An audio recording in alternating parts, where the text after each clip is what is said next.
G'day and welcome to the Inforunners. I'm Execute. Today I'm joined by Pyreworm, that you might know from a previous episode, and Ese from a previous episode. And both these gentlemen have experience in cargo and logistics, which is what we're going to be talking about today. So, Pyro, we'll start with you, man. Where and what have you been doing that makes you a good professional for this episode? I was a merchant mariner for over a decade and rose to the rank of ship captain. That kind of settles it. What about USA? What's your background that lends well for this episode? My background is in food logistics and food system logistics, as well as equipment purchasing and international trade. All right, so you've both both more than qualified by the sounds of things. So where do you guys want to start? Because I just to give a bit of background to everyone that's listening, I actually get all the professionals together and I try to stay out of it to allow it to be a little bit more fresh in my mind, and so I can kind of learn with you guys as we go along, and that basically allows it to like, as I learn, you guys learn. So I've kind of stayed out of it a little bit. So Essay and Pyroworm, and I think it was about 5 of you weren't there in the chat, Essay, that were going through this. Yeah, we started out adding individuals that had different types of backgrounds and different types of shipping because it's so diverse. Yep. And so where do you guys want to start? Oh, over to you. Where do you want to start? I think probably the ship types, the actual types of shipping that will be occurring in the ships the categories those ships fall under. So is that as simple as ship size, or is that as different types of cargo? What do you mean by that? Elaborate, please. Well, different ships will be specialized in doing different types of cargo. It doesn't mean that they can't do multiple types of cargo, but it means that they are designed differently. It's by design, basically. So an example I give is our first one on our list. Our list is a container. And what that means is a ship designed to ship containers, which would be the hull A, hull B, hull C, etc. Yep. Standard run-of-the-mill stuff. So what's something that's different that's not a cargo then? Like, to elaborate further. Well, Pyre, do you want to start going down your list and the different types of ships and maybe giving a little explanation of what makes them different from other cargo ships? Sure. So on the exact opposite end from containerized cargoes would be bulk, which is basically just loose material. So you want to ship a bunch of grain. You don't package it in anything. You just put it in cargo holds. Ores, oils, gases, they're all examples of bulk cargoes. So say something like a starfarer that carries fuel. Would that be bulk, or is that different again? Is that liquid? No, it would count as bulk. Right. Basically any sort of I guess the starfarer would be a little tricky since it's supposed to be the drop those back tanks and pick up something else if it wanted to. So Yep. kind of a hybrid there. But a mining ship or any sort of bulk carrier where you're not handling the cargo in discrete chunks, you're handling it as a whole, as an aggregate. Yep. And more like And a special resource collector ship would probably be the unique way to look at that, because then after it's refined, it would be turned into something that's cargo manageable. I don't know what the term is, but you get what I'm trying to say, I think. Intermodal. Yep. The word is intermodal because you want cargo to be able to be handled easily and quickly. Yep. Okay. So we can kind of break it into, is there any more categories than that? There's the loose and the cargo, or is that... Yeah. Okay, well, what's the next one? Lay it on me. Break bulk. There you go. Yeah, what was that? Break bulk. For instance, like you got a C2 and you want to transport your racing team around. So you got individual crafts strapped down to a deck. It's break bulk. It's you're still transporting it as groups. You know, you can have bins. I think, what is it? The salvage ships and some of the small mining ships, they just put their materials into little bins. A bin is still a discrete unit, but it's broken down. So, would that be similar to like a transport ship that also transports people? Is that similar? As an example, people walk. Yeah. Okay. All right, and so that's 3 categories. We got any more? How many do we have in total? I'm starting to wonder. There's like 56 or something. 4. I mean, if you wanted to just high level it, I guess 4. You got containerized and bulk at the extreme ends, and then break bulk, and then passenger. Really, break bulk you could bust out into a number of smaller subcategories, and the same with bulkers, and same with containerized. But if we kept it high level, that would be the 4. Okay. Yeah. All So right. the other examples that you might consider, because you see that you might have seen these ships or know about them, but like a vehicle transport ship is really Mhm. it's a specialized ship, but it's basically already covered under those 4 categories. So and then you have all kinds of different types of vessels, and you've seen them probably before. Hmm. All right, so now we've got our categories. Where do you want to lead us to next, so we all understand the categories? So where are we going next? What's the next? I guess we just pick up with some of the differences. I guess with containerization, intermodal handling cargo. You want to go with that? I say. Yeah, I would say start with the ship specializations that we talked about. I think that's probably the best direction. The internal, external, etc. Yes. Okay. So, ship design, you have a couple dichotomies, especially going on here in Star Citizen. Internal versus external cargo storage. So all the hulls are examples of externally stored cargo, and then Caterpillar, Freelancer, are examples of internally stored cargo. So the ship itself helps protect it. And then the other big dichotomy that I think play in a lot of cargo operations is self-unloading versus port or so-called shoreside reliant. Ships that can unload themselves versus ships that must have a certain level of facilities to unload them. And the example for that would be like, for instance, the Cat or the Freelancer versus a hull. Yep. Even the hull A or hull B that can land, something's got to get those containers off the top. Yeah. So what you're saying is, to take the Caterpillar example you gave, it's got tractor beams on either side of it, so it can unload itself. Where the whole series doesn't have that, so it's reliant on another ship coming along to pull cargo containers off, or something to that effect. Yeah. Port facilities, yeah, it's not Yeah. integral to the ship itself. And The, I the only one I would. go Sorry, ahead. go ahead. No, you go ahead. The only addition to that, which is going to really define how ships are used, is the unloading, the ability, the unloading method itself. So, Yep. can a ship actually be unloaded by hand, or does it require a port or some type of other facility to unload it? So that leads into things like Argo MPUV, which will be able to load some ships, but then say you have a smaller amount of cargo, or as you've suggested, different types of cargo, like you can't use an MPUV, they unload Tonk, or something of that nature. So there will be different. Does that also make you guys think there might be even different vessels for unloading different types of cargo?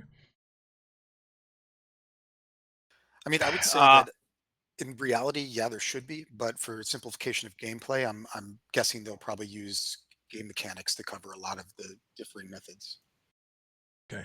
yeah, like for instance, big super tankers. Some of them they don't even come into the ports. What they'll do is they'll go to designated offshore transshipment zones, and they'll Hmm. lighter or offload to a smaller coastal tanker, who will be then the one that goes into some of the smaller ports uh, to discharge cargo. I don't know that we'll necessarily see something like that. Not that you couldn't use, say, a Starfarer to offload something bigger and then take that in. I'm not sure that it's necessarily going to be part of the economic gameplay. That would be more of a necessity thing. I think you guys correct me if you think I'm wrong here. I think space stations are kind of acting like the ports for planets. So, say something like the larger ships, like a hull D or an E, they'll stop at the space stations, and smaller ships like the hull A and the B will actually deliver that cargo down to the actual planet. Um, and so that will kind of act like almost like a way station for that, where you know, something like abandoned merchantman, because it can actually land, will actually go down and land on the planet directly. I don't know, you guys correct me if I'm wrong. I think it's more of a network with the whole series where other ships that are smaller can actually just go directly to destination. Don't even get me started on places that don't have a space. Because like things like a Kraken might have to be involved there for you to actually get stuff to that. So it can be transferred over to the Kraken, and then from, you know, the Kraken can go down itself, or the Kraken can be a space station. Or you'll have to manually do it in space, where you transfer it from the whole series to something smaller so it can. Yeah, I would look at stations that are above planets as gateways, and the gateways, like you've intuited, they will handle the big ships. Ships don't make money unloading and loading cargo. They make money moving the cargo. So when you have big, large economies of scale, you want fast, high-speed cargo handling equipment to quickly pull what needs to be off, put what needs to be on, and get the ship back moving, because that's when it's making money. And Speaking so, from the yeah, Go speaking from ahead. the perspective of supply chain, what you're describing is a logistical supply chain, right? Like, so Yep. something is loaded in on a ship, or actually, let's take it back to the beginning of a supply chain. Factory makes a case of rifles, Yep. and they may put those rifles on in a container, and it might be picked up by an SRV and taken to a transport that's taken to a port. That needs to be loaded on something that can actually take it up to a larger station port that can then load it onto a hull E or a hull D or hull C. And then Okay. it may still transfer 2 or 3 times. It may not even stay on that one vessel. It may be moved to another vessel at a waypoint in the middle of a route to go through a different jump point, because they're not going to Yeah, that send makes all the sense. right one Yeah. place. They're going to send them to multiple places. Yeah, I get that. Yeah. Okay. So, um, taking that another step further, you could almost have it like the whole E is on a highway, and it's meeting up with, like, it's just going through key space stations or key places. Like it might just go into one space in the entire solar system, and then that place is the hub where everything else gets dished out from there, and it just goes from majors, like it just goes to the major port. Is that something that you're trying to describe? Because that's what I'm hearing, but you correct me if I'm wrong. Yeah, that's it. yeah, And it would be like the equivalent in the real world of a deep water port, Yep. where you have most of your transactions, things being loaded and unloaded or shipped out, usually connected to a rail line, and you could think of the rail line as being a smaller vessel to take it to a different location. And then obviously so let's take Port Alisar, because we know that, oh, actually that's a really, because of Horizon. But let's say Everest Harbor above Hurston. So that would actually act as the main hub for the entire planet. And let's say there were other cities on Hurston, not just Lorville, that that would feed all those, and so it's like almost like a trickle down economy, but it's trickle down logistics essentially. yeah. Yes, and it's two Uh, way. So Two. it's Okay. cargo going off the planet and cargo going to the planet. as well, you can think about the whole planetary systems, the moons. You know, the most of the moons probably don't have enough traffic to justify a major stopover, so they and their cargo passes through Everest as well. Right. Okay. No, that makes sense. Um, okay, I didn't think of it with the moons. That's interesting. Yeah, but you are right. Now I think about it, it makes a lot of sense, because they're all obviously naturally rotating around the planet. Okay, yeah, I get you. Um, okay. I'm starting to see how this all comes together. What's the next part you want to go into? Let's hit the cargo types, the different types of things you can expect to see moved, and maybe go into a couple of them in detail just to explain why their gameplay is going to be different than other types of cargo. Okay. I can think of a couple off top of my head, but please. What are yours? Well, my first one. Well, the first one I'm thinking was like farming, because like, if you're transferring actual plants, like, aren't they gonna have to special, and even like harvested plants and plants that are physically alive? Like, how do you transfer those? So that was the first one I just thought of just then. But then you know, you've obviously got stuff that is like raw materials. Um, So if you're let's take an ore, like any ore, it could be raw in a bin, and then it's refined and it could actually be turned into bars. So that's the same container, but it's two different things, if you know what so I'm just thinking through, there's so many different things. Speaking of ore real quick, because we will get into this shortly. Pyreworm, could you explain liquefaction and how that impacts a vessel?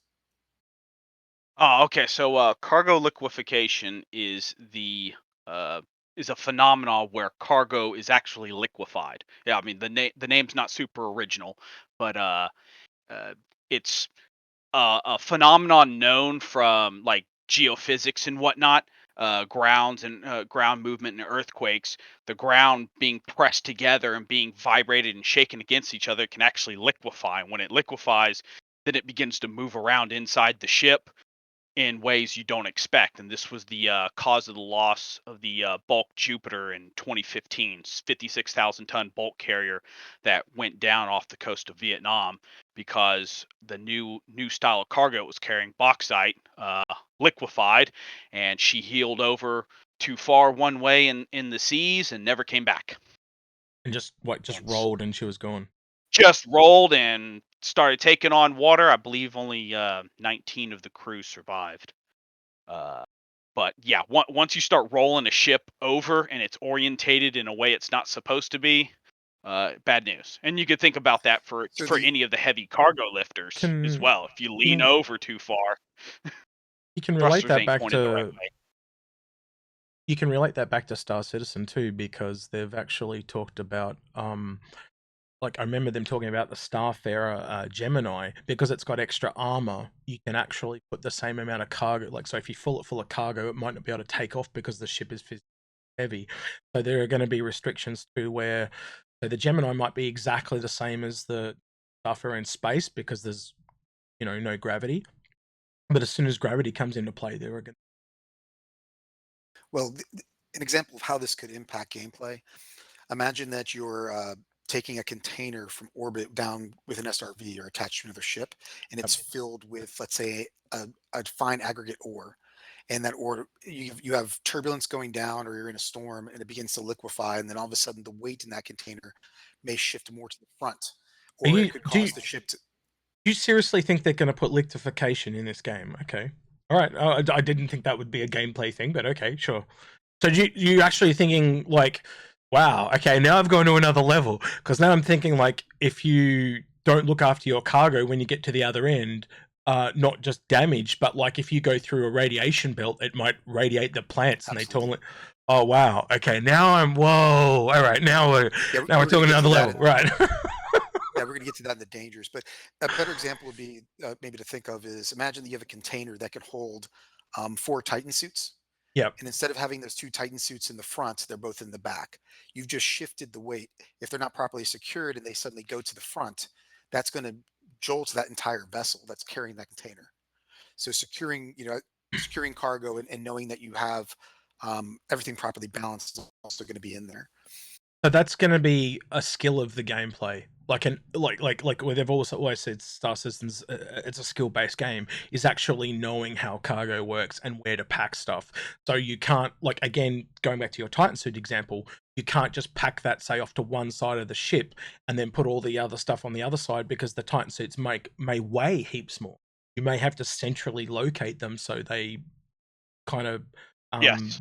weight themselves properly. I don't know the wordage there. Sorry, I'm not a cargo guy. But Yeah, you get it's what do they you call got to that? pay attention to center of gravity.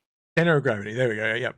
All right. Yeah. So yeah, Yes, that's what what I meant. and So yeah, mass as and well, mass. because Yeah. mass goes Okay. into that. But I mean, like some general cargo types would be hazardous, which can range from an ore that's unstable to ammunition to chemicals, refrigerated goods, mixed goods, because things are never shipped. Like you don't see a truck just full of one product usually; it's full of multiple products.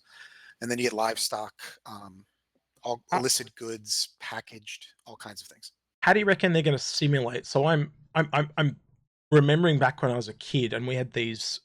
This is just a visual for you guys to understand what I'm trying to talk about. We had these fish tanks with wave machines in them in high school. And I'm picturing something like that, like a glass tank with the liquid in it. But how do you simulate that in a video game? So when you're, coming in and there's turbulence and all that stuff, how are they going to simulate? And it would only has to be a simulation because the cargo crate's going to be a closed box essentially, or a fuel tank or whatever it is that is holding the liquid. How do you think you reckon they're just going to do that through software? I'm assuming like some kind of algorithm. If they wanted to simulate it, yeah, that there's a number of simple maths for representing that. I would hope that though anything with an actual liquid in it has proper baffling inside of it, like a proper liquid tank, so that they call them lightning holes. And these you have a tank. A tank full of a liquid actually has a lot of stress on it. If it was just a box full of liquid, it would have a ton of stress on it. So they have girders going throughout it to strengthen that box, and those girders have holes in them, which allows the fluid to flow, but Mm. that flow is very slow, and so for pumping out the tank, it drains. But in violent motion, the whole mass of liquid can't move very Yeah, quickly I've because heard that those too. holes are strainers. So they probably don't need to simulate that, is that what you're saying? Because they can say, oh, it's got all the things in there. Okay, Yeah, yeah, it's designed correctly, so right, hopefully not. But you get a big The enough tank, if you just stay heeled over to one side, it will all drain over there eventually. yep. It's not something where if you've got one failing thruster and you're kind of leaning to port and leaning to port, well, if they wanted to, they could simulate that mass slowly migrating over to the one side of the tank, and then it exacerbates your issue. So just so we're on the same page, because my mind's going into all these little different things that are completely different. What are some of the conditions that you actually think will affect cargo? Can we talk about that for a minute? So, I'm like liquid was one that you kind of shot down, but I'm thinking of things like heat and cold. Um, what are some of the radiation. thing radiation? What are some of the other ones do you think that would affect the cargo in I Star Citizen? I definitely think that those big three, and I think we saw at least a little bit of it with the Xeno threat, uh, the specialized cargoes that they had us Yep. dealing with that. Um, so heat and cold, but I think really radiation may end up being the big one. As much attention as they paid to the environmental hazard of radiation, just in lore and how detailed they are with some of these systems, that's the one that sticks out in my mind. And it may be the difference between internal and externally stored ships. An internal storage ship offers more protection to the cargo. It may can afford to have a lesser shielded box and thus transport more cargo because there's not as much box there to protect the cargo, versus something like a hull has to have the better containing box or pick a different route because it's not shielding its cargo as well. The other two I'll add there is probably like gravity. I guess I'll call it turbulence, just inside planet, or weather. Um, there's quite a few there, Have, and have, pressure might be another one because if I was something breaks and the door seal goes, half the cargo is going to go out the side. Sorry, I say you're going to say. no, I was going to say what you said. Pressurization in breathable environment. So if you're transporting humans or livestock, it's the same type of consideration. You need to be able to maintain that through the journey. I'm actually seeing pros and cons to both internal and external because external is not going to have the pressure problem. Um, but it may have more hold problems because the cargo's outside, as in transfer something.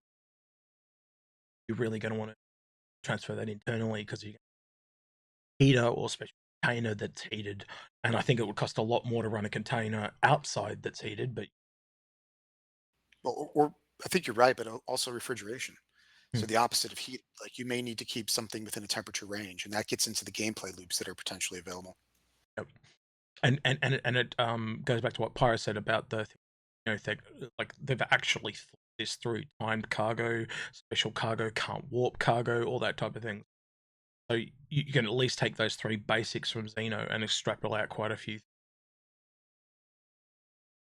Very I interesting. don't th- I don't think that they'll hard limit though. So ships like the Hull series where the cargo's on the exterior, perhaps they simply just use a different cargo box that accommodates all types of, cargo boxes for their cargoes, and maybe what they take is a penalty in how much they're actually moving. Their boxes stow only 80% of what an unshielded box would stow, but they can still handle it even on the outside. The box handles all of its stuff, and that even reefer containers on the ships, refrigerated containers, Yeah, they may plug into that's ship's power, and that's how we transported fish, like from Dutch Harbor to so Japan and whatnot.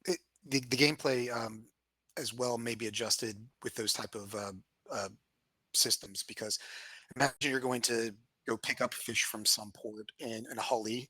You load all those refrigerated containers on there, and they need to be maintained, but they draw power to do so from the ship itself. That would greatly reduce the power of that ship, or the demand on that ship's power supply. You've just brought something to my head. So do you think ever you might be taking a cargo and someone is hired just to maintain that cargo because they're a specialist for that type of cargo? Do you think that Absolutely. could actually be a thing? That's in yeah. We went through gameplay loops. So why don't we move on to Well, I've got one last thing that I just thought of. If you guys are finished with that one, and that's the different sizes of different cargo containers. How much of effect do you think that's going to? Because at the moment in the game, we've all just got one SCU cargo containers.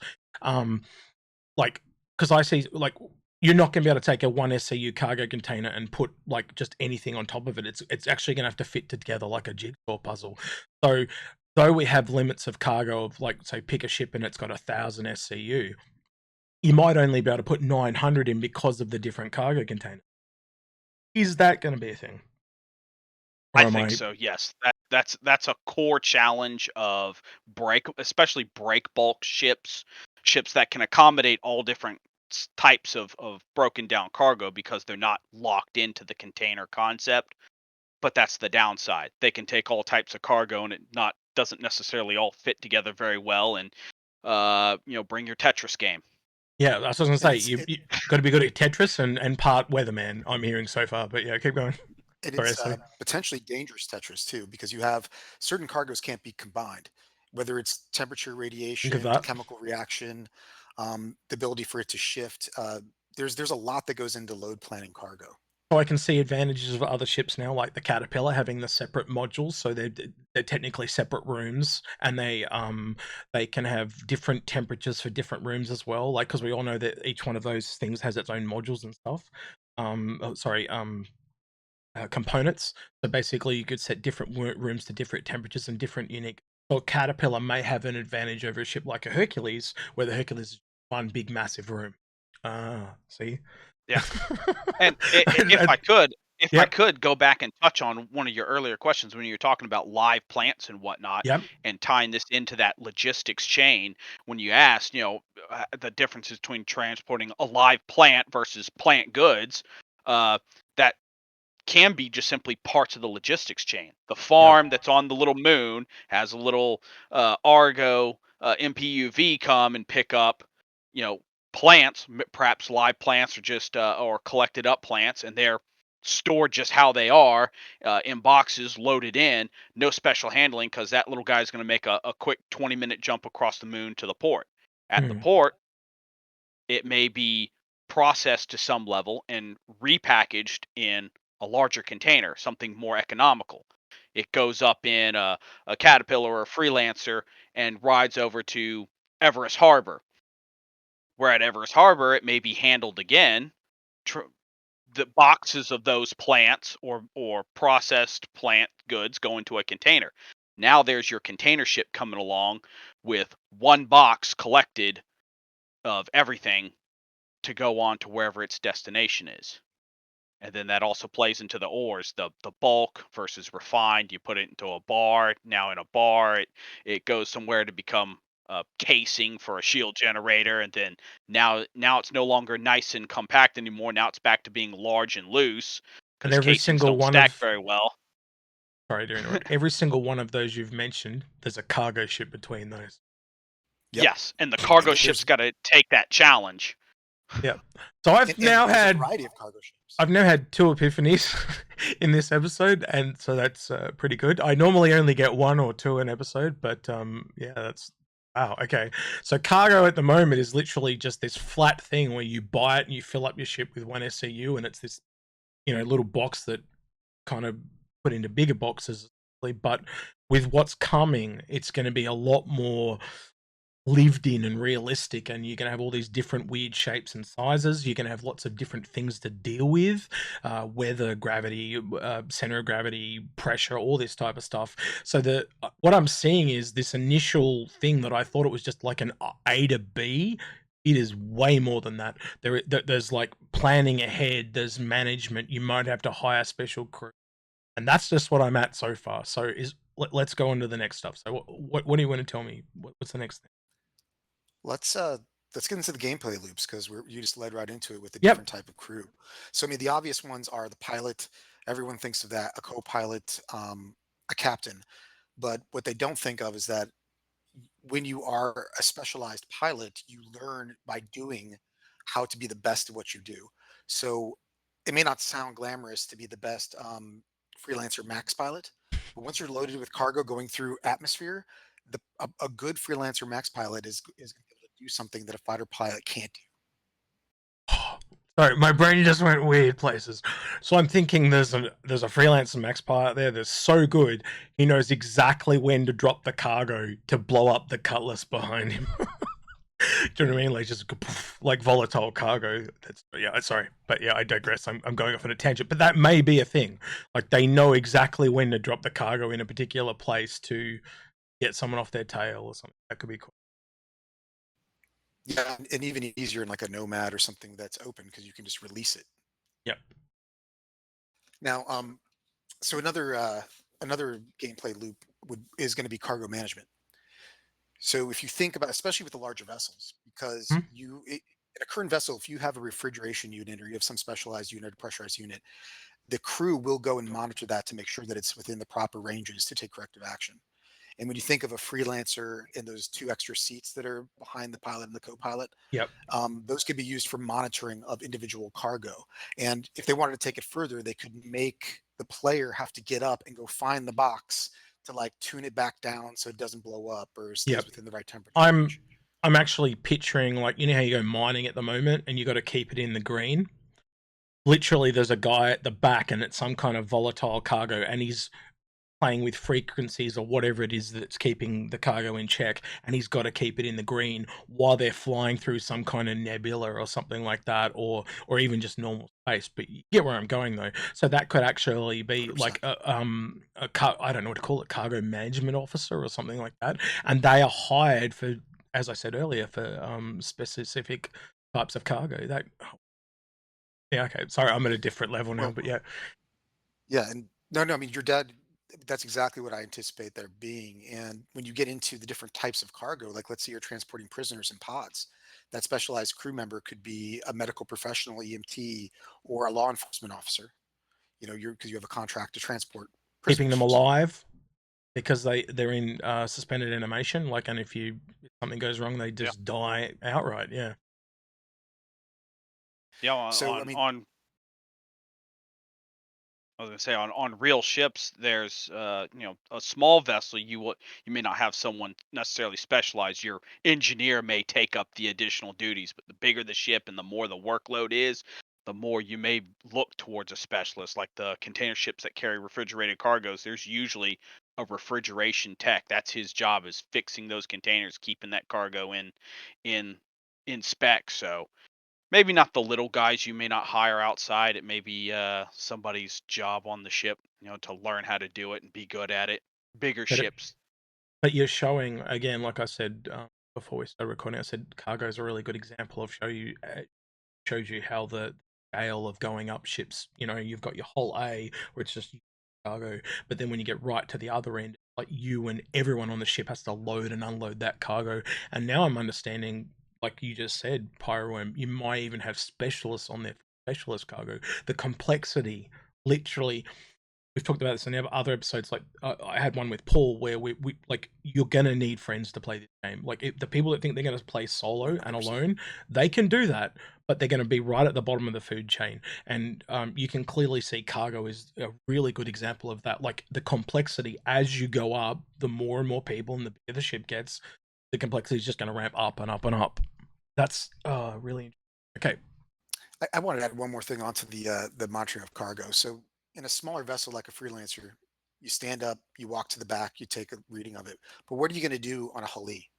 What if you have to adjust one of those cargo modules manually on a Hali? Do you put on an EVA suit and go out and go over there and make your adjustment? Like, what is that gameplay? The spacewalk. Yeah, does that also limit the whole series to what they can carry because they can't take specialist containers? Possibly. Maybe, or maybe just along those spines there will be this will be part of that hand holding, zero G mechanics where you can grab onto and propel yourself along. Perhaps it's something where you got to go along the spire for that cargo and then go hold on there and look at the display gauge and pop open a panel and make repairs. Perhaps they've got to come out of warp for you to do it. Oh yeah, I definitely. I wouldn't want to go take a walk out that spire. you might have. Where I'm coming you might from, have to detour.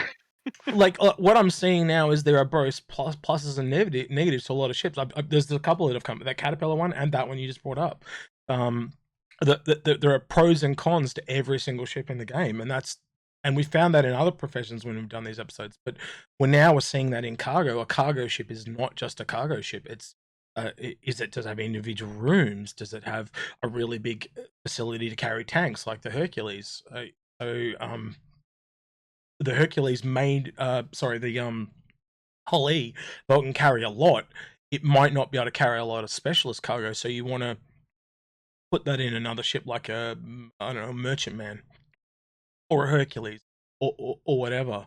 I'm now starting to see there's a bit more depth to this than I first thought, because we're up to 3 epiphanies now. But okay, yeah, keep going. So well, go ahead, S. Go ahead, man. I was going to shift this, but go hit yours first. All right, I was going to shift it myself because there's other mechanics within those gameplay loops that right now aren't needed, but will be very valuable in the future, such as like route planning and charting, being able to actually plan how you're going to move that cargo to where it goes, because there could be not just things like pirates, but we're talking radiation belts, we're talking various things you have to avoid. And then you also have load planning, the expertise of knowing how to properly load your ship so you can get what you want off of your ship or on and put new things on. Yep. Like just another version of Tetris where you have to actually plan out what you want to do and how you plan on doing it beforehand. And it's time, right? So in time's money. Yeah, and it may cost you more too in the port if you got something buried down and they got to dig it out. That's how it is in the real world. If they got to make moves to get to something else and then make moves to put it back, that costs you. Like that example you gave us before the show about that gentleman saying the longest time you had to wait because that passed away. Yep. You want to tell him that story real quick? Just so we were in kind of Seattle Tacoma area. I believe we were at the SeaTac terminal, and we were delayed. Somebody had perished on the train tracks, and the police had held up everything. The train couldn't come and deliver the rest of our cargo, and so we had to sit there and wait. Somebody made the decision to wait, and everybody with cargo on the ship was upset with us for not leaving. And everybody with cargo on the train was happy that we had stayed, but it put a delay in the schedule. So domino effect. And I have no doubt that'll happen in Star Citizen. Well, we already kind of know about it in lore because of what they talked about with the Argo cargo lore, if you know at all. That whole Argo cargo was made because they found the bottleneck was the unloading of cargo container ports. Yep. And that's a real thing that I definitely think will happen here in Star Citizen. Yep, I think it will too. I think there are going to be a lot of bottlenecks. I'll call it unforeseen consequences. I think there'll be a lot of things that people are just yeah. I'm starting to see this a lot more complicated than I actually thought it was. Like I dismissed it almost out of hand, and I feel like an idiot now because there's a lot more. Anyway, sorry. Well, and flip it on the other side. If you think about it, there's going to be bottlenecks over that. They're going to put these bottlenecks in to an extent because that's stuff for the players to exploit and take advantage of. The one to I think to watch for, and it'll probably be fairly amusing or fairly frustrating in the first waves and releases, is the, like you said, the unintended, but the unintended because the quantum function is weighted too much one way or too much the other way. And we watch a cascade across all the star systems when XYZ facility has a problem and they're not pumping out enough fuel, and now all of a sudden nobody can get fuel anywhere. That'll be amusing to watch. You can kind of see what a delicate web is. Actually, it's not as hard as I thought for stuff with it. If they pull on one particular thread in a very particular way, they can, like, it's going to start in one system and cascade through all that stuff, like you were talking about the moon, that and all that stuff. And if there's a real, like, a special resource that's used to make a certain screw that's used in the 890 jump, you can see how it could just, like, if they just halt it there, no 890 jumps until that's refixed. That's kind of crazy if you think. So I think piracy is going to be, you're going to need to be informed just for that. I think you actually have to know a lot about how cargo works to be able to do piracy effectively. But you correct me if I'm. No, I Well, think you're on the spot there, and not just resource necessarily. Choke points, transshipment facilities. Any link in the chain can potentially be a point to exploit. Likewise, well, tying it back to what Ese was talking about with ship duties on board, somebody needs to be paying attention to the news. so I want to add to that with piracy because I think I hear a lot with piracy that everyone anticipates I'm going to go hijack a Holly and I'm going to be rich. That is likely not going to be what pirates do. They're going to be doing these things like pulling on these threads and blackmailing, demanding blackmail for that. Or if they do take a Holly, they're not going to touch the cargo. They're just going to ransom the ship. Because where are you going to take a Holly and unload it, and how are you going to sell all those goods? Or are you just going to take a quick payday by contacting an org and saying, "I have your Holly, transfer this amount of UEC." Yeah, I think a Holly would be too big and probably too well protected, as you said. If it's especially going through those major landing zones, you likely what Hull C or something like that. That's maybe a little more manageable, and you probably could unload it in if you had I don't know, 6 or 7 different SRVs or something to pull them off really quickly. Although actually the Cutlass does have tractor beams. You know what I mean? You'd have to unload it fairly quickly. If you attacked a whole sea, you probably might only get half the cargo before the cops turn up. You know what I Well, mean? Yeah, how I many would ships imagine. would you need to unload a Holly? Like, if you're going to take all Exactly. the cargo, or do you go into the ship, find the containers you want based on the manifest, and say, I'm going to take these particular containers and maybe take Yeah, half a Yeah. container load of an entire Holly? You go for the yeah, rare that cargo. You go for the maybe even go for the smugglers that are trying to get the best, a small amount of the really. It might be a yeah. bit But knowledge, a little bit of espionage to actually know what's coming, get the really valuable stuff, rather than just swipe, this wide net and you try and catch everything. and then the ship has so much value in itself, the Holly itself, that the shipping company that you would ransom for, they're probably their insurance, they probably have insurance to cover a lot of it. That ship is so Hmm. hard to replace that you're going to see ransom being the main way to make money off of easy piracy. Can I keep the ship intact? Can I keep the cargo intact and take the ship? Do you just take a low signature ship, ride along the Holly, EVA over to it, sneak on board, and take the crew prisoner? So it's more about disabling the ship and then like mercenary assaulting the ship, almost like storming the castle, so to speak, and bringing the true "I am the captain now," and doing it that way rather than Yes, just very destroying it.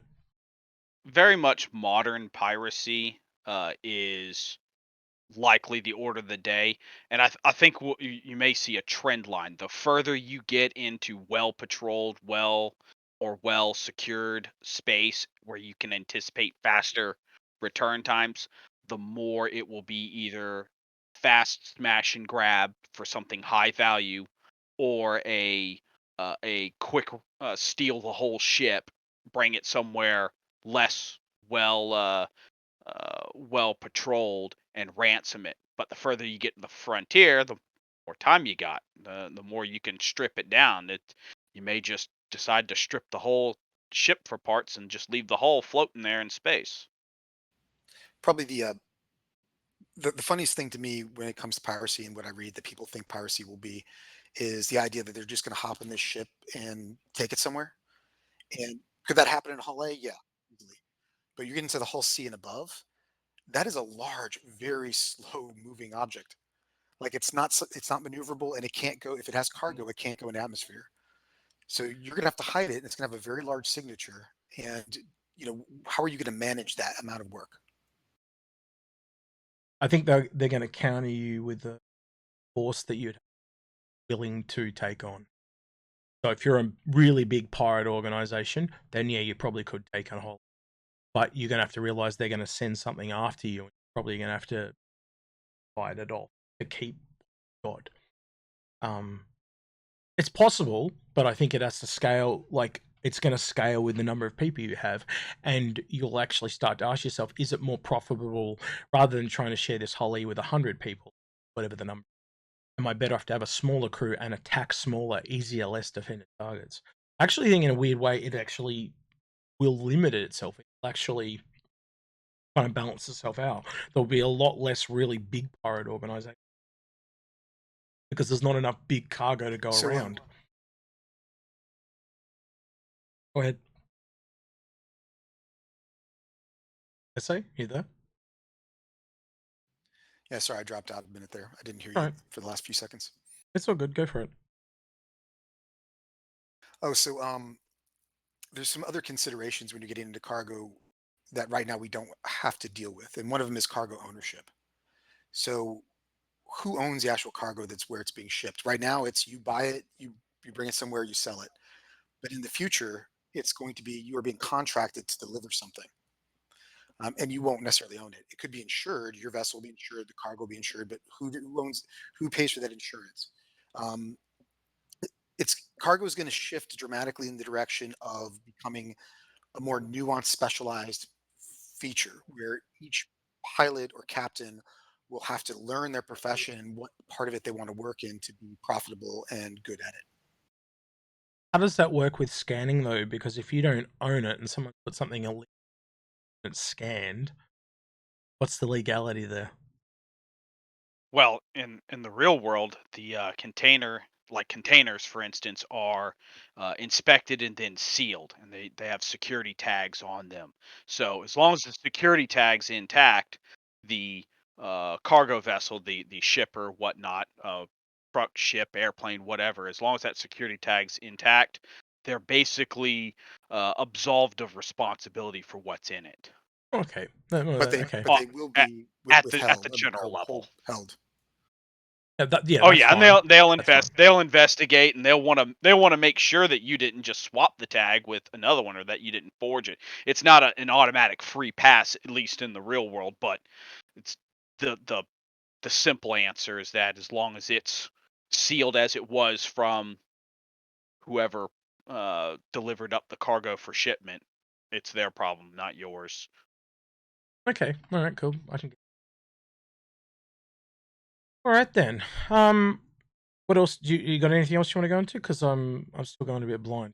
But is there anything else you guys want to add? You want to switch to port facilities? I say. Yeah, that's kind of a big one, important one. So let's hit that.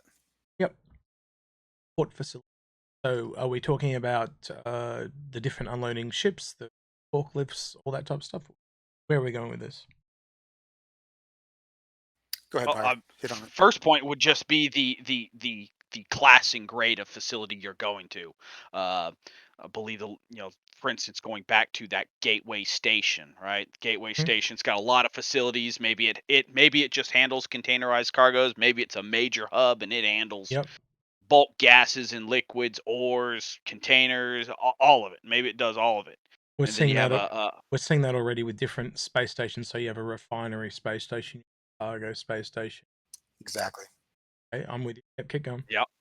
And then you got ground side facilities like perhaps a major city, and it would largely be the same, although obviously it's in gravity well, so it's going to have different cargo handling gear because it works in gravity.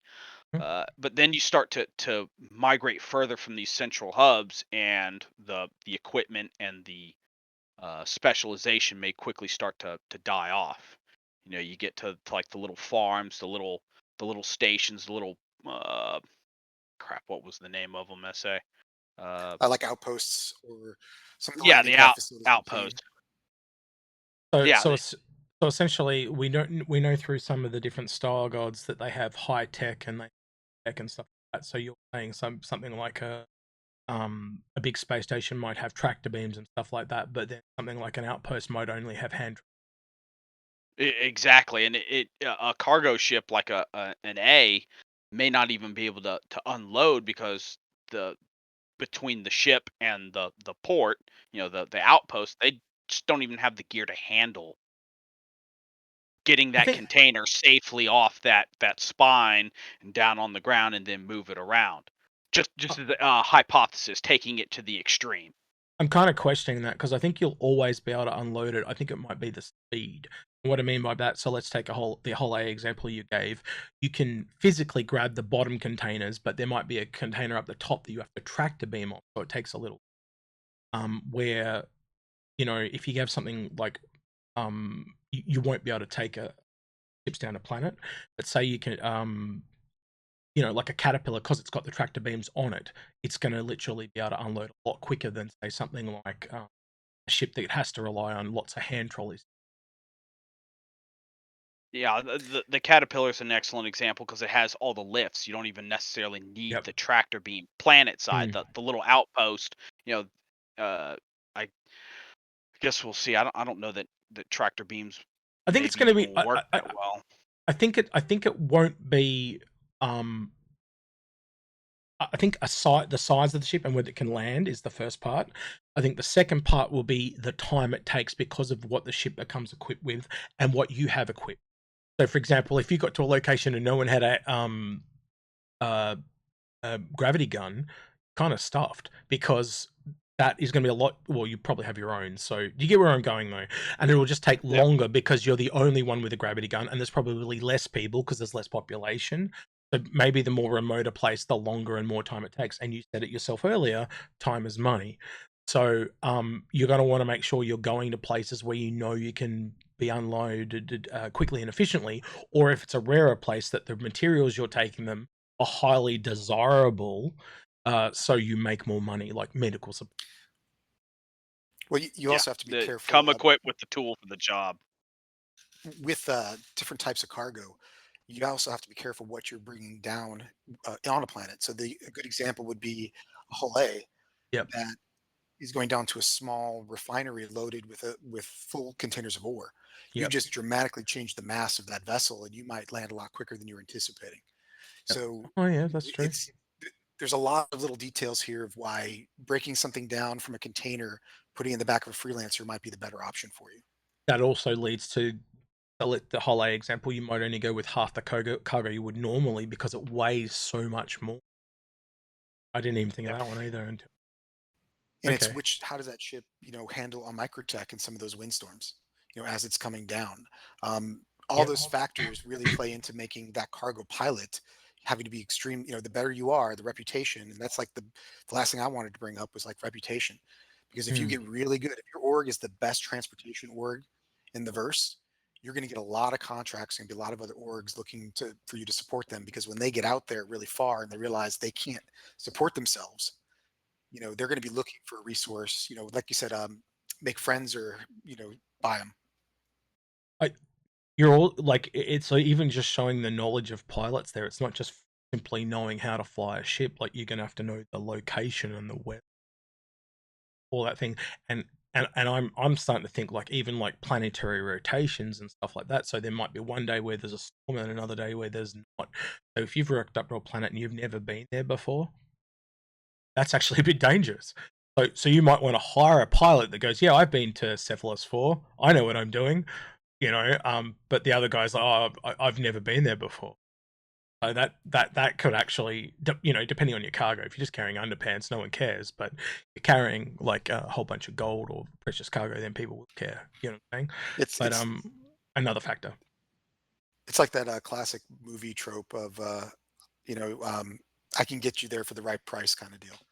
Like, Yes. it's like, oh, you want to go there? I've been there, that kind of thing. And it's an actual real thing. I mean, even the whole movie trope came from real world, where if you knew a river and you could navigate that river, you hire that captain.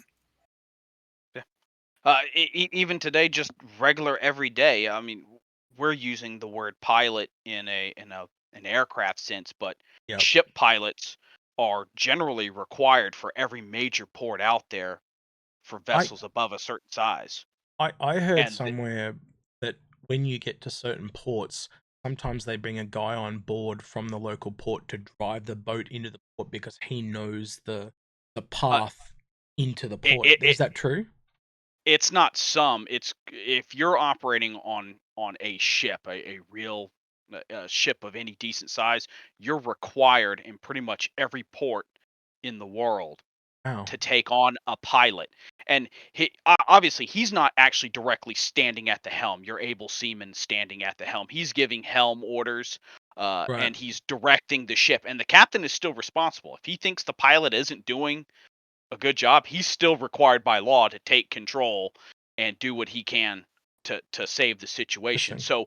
So, even just crossing this over, if you're someone who's experienced with a given planet that happens to be well known for tumultuous weather, you may not be necessarily at the helm, but you may sell your experience. Hey, I ride along, I sit in the second seat, and I guide you in to this facility, and you have the local knowledge and experience to go, hey, we're going to approach from this direction, and you're going to keep it, this altitude, and then when we get to this point, you're going to turn and take this little dog leg through this canyon, and that's the easy way to get in there on a Hmm. day like today.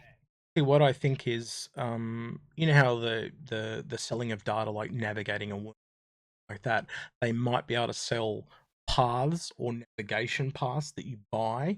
So that way, I'm trying to think of a player's time, right? So rather than buying him directly, you can sell almost like a navigational route to people. Yeah, Yes, yeah, that would 100%.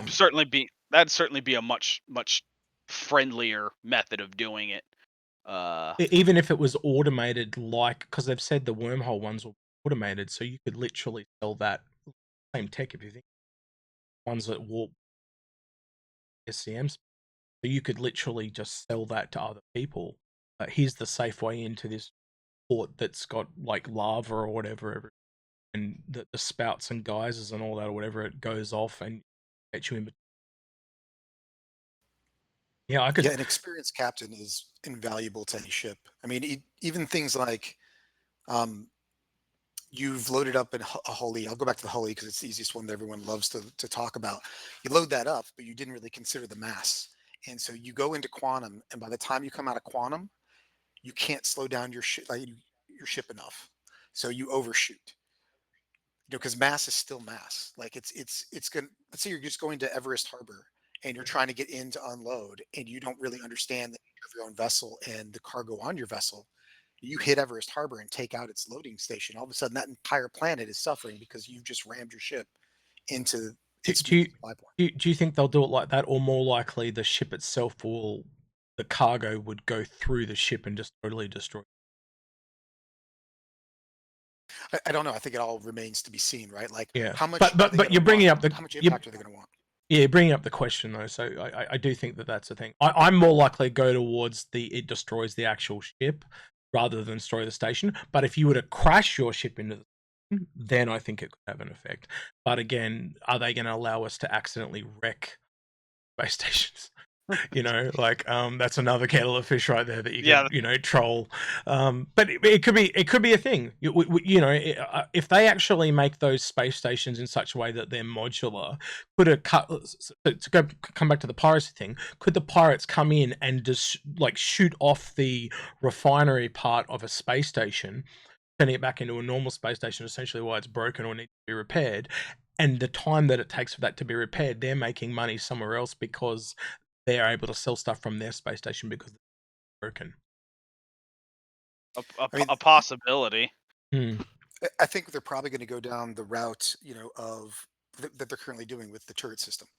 So it may just become that if you get a Hull-E or a certain class of ship or size too close to the station, they just blow you out of the sky. That's true.